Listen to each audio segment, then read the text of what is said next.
Hi, everyone. This is Susan Farnham. I'm the Youth Services Manager at the Forest Park Public Library, and I am here from Nancy from Hephzibah House, and she is here to talk about all of the great services that Hephzibah has for the community.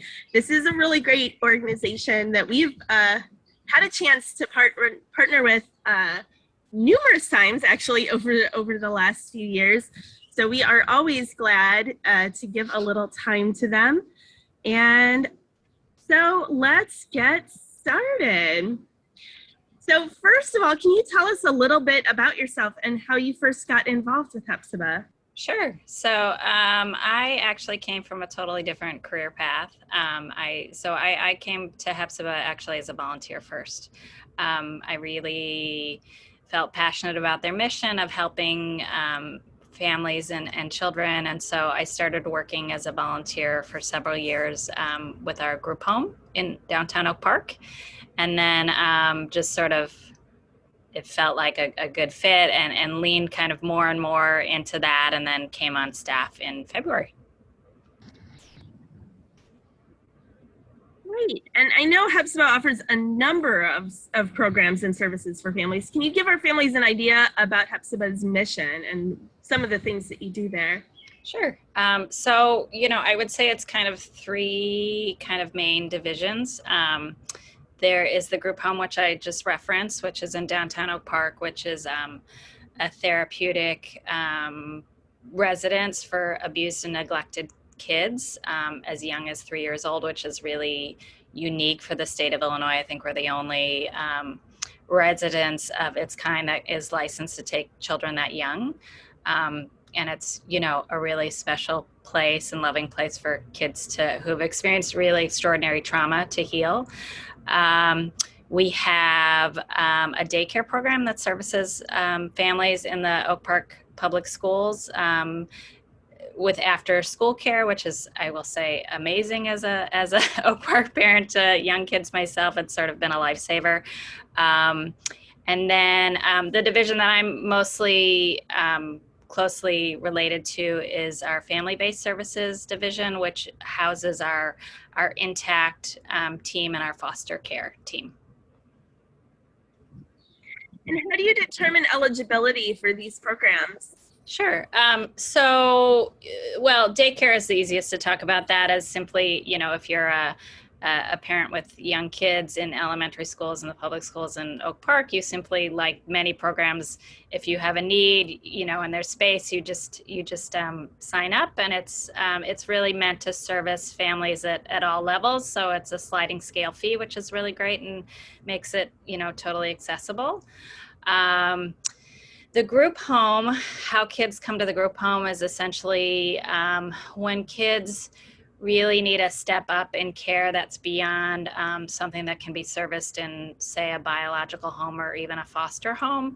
An agency like DCFS or maybe a private child welfare agency would refer a child to our group home. And so that's how kids end up there. And that's meant to be a very, kind of stabilizing temporary situation till kids, can heal and then, kind of step back from that and return to a home environment.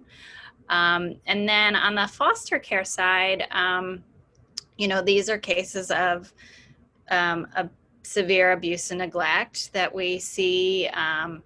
If it's a situation where we always want to stabilize a family and not remove a child from a home if at all possible. And so when that can happen, our caseworkers might go in on the intact side and, offer a family services to stabilize a family where they're at. But unfortunately, sometimes a home environment is just in the moment too unsafe for a child to remain in. And so that's where the side that I work on the foster care side, where a child would enter, the foster care system and need to be placed in a foster home.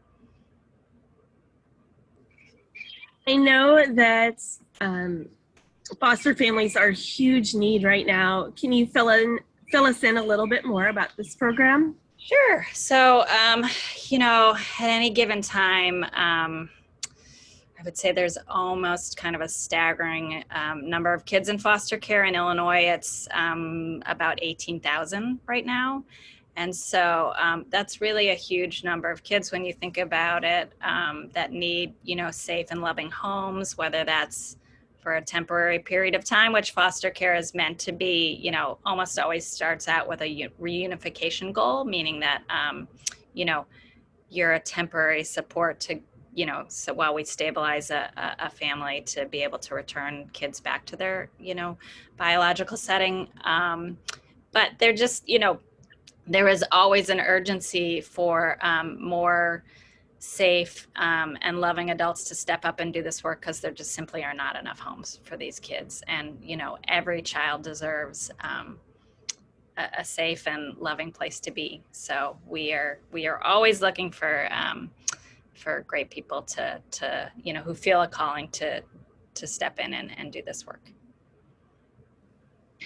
And speaking of that, what are some of the qualities that you feel make the best foster parent candidates? What are you looking for? Yeah, so this is interesting. I think there's so many misconceptions and stigmas around foster care. It's like there's so many mysteries about it. Many people have never, come into contact with the foster care system, don't know anyone who's been a foster parent. So I would say, the main things are that, you're a loving, I would say, adaptable, patient person. There are, of course, requirements. You have to be 21 years old at least. There's certain things when someone will come to look at your house to make sure you have enough bedrooms. All those things. There's a few things, of course, that have to kind of be checked off the list. But I would say, it's much more flexible than I think people generally think. And really, when you're opening your home and your heart to a kid that's experienced a lot of trauma, that's going to manifest itself in some way. And so I always, like to just stress, someone who's really can be patient and loving, because these kids need time to heal. And really, foster parents come in, single homes, married homes, gay and lesbian homes, homeowners, non-homeowners of every race and size. And so really, all those things are great. And like I said, really having a mission to help a child heal is kind of the common unifier. What do you feel is the most important thing for people to know who may be interested in taking this step? Yeah, I think really kind of opening your eyes to what it really is. It's nice to watch kind of a Hollywood movie about what what foster care looks like, but that's probably not what it really looks like. So I always tell people who are interested in this work, do your homework, talk to other foster parents. It is hard physical and emotional work, but it can be extraordinarily rewarding, because you have this, this opportunity to make a profound impact on a child's life. So it really, that statement, I think, which is overused, but, is relevant. It takes a village. It really does kind of take a village in a community to sort of bolster up a foster parent. Foster parents need community, because like I said, it's hard work. So I would just say, talk to other foster parents, get people on your side if you want to go down this road, because you'll need the support, just like all parents do, but I think especially in this case. And where can people go to get more information if they want to get involved? Well, if you're interested in foster care, you can certainly talk to me or someone on our licensing team. It's always kind of a no pressure situation. We're happy to just, share information. And if and when people are ready to take next steps, we'll guide you through at whatever pace is comfortable to you. So people can always reach out to me. My email is N as in Nancy, silver like the color, at hephzibahhome.org. In terms of getting involved in other ways at Hephzibah, our website is a great resource. So you can go to the website, hephzibahhome.org, and you can kind of look at, the whole array of services and things and programs that Hephzibah is involved in. And, if there's something in particular of interest to someone, they can, there's probably a link of who to reach out to about that. Great. And for everyone listening out there, we're going to include a card at the end of this presentation that has all of this information on there for you, just to make it really easy for all of you to check out those places and to reach out if you want to. Now, I know our library and the Oak Park Library have helped out at some of the holiday family programs a few times in the past. If people are interested in volunteering with Hephzibah like you did when you first started out, are there opportunities currently available, and how would someone get involved? Yeah, so this is actually a great time, I think, to kind of think about volunteering with Hephzibah. Like many organizations, we were sort of like, particularly dealing with vulnerable kids, we were very cautious. And so our volunteer program has largely been on hold throughout this whole COVID period.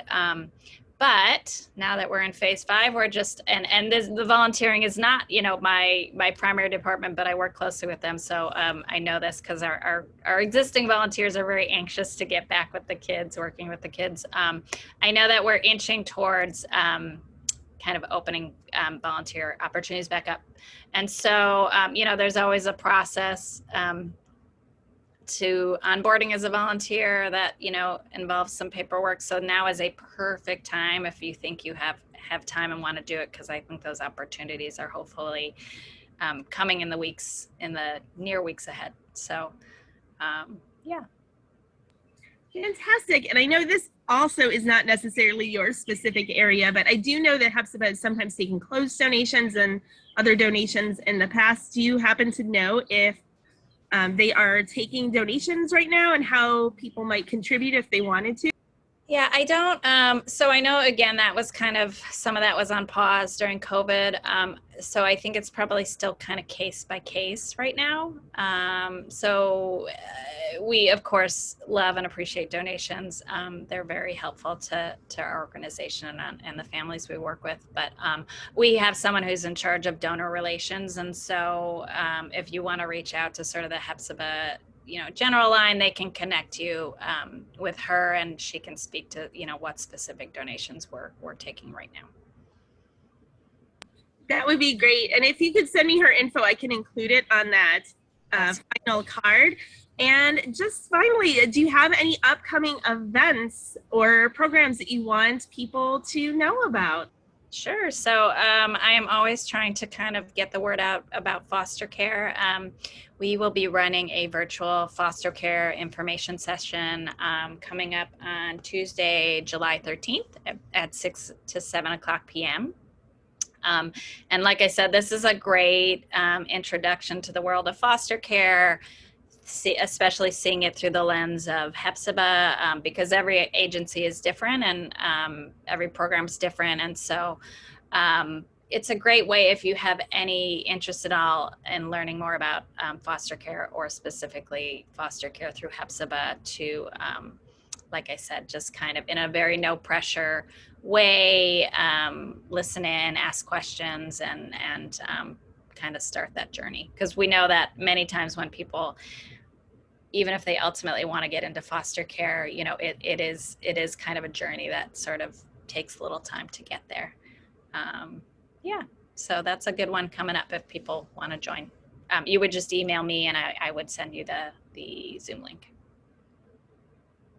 That sounds like a really great opportunity. I really hope people take advantage of that. Thank you for mentioning it, Nancy, and thank you so much for your time today. So everyone, that was Nancy Silver from the Hephzibah House, and we will be posting this on FPPL TV and cross-posting on Facebook.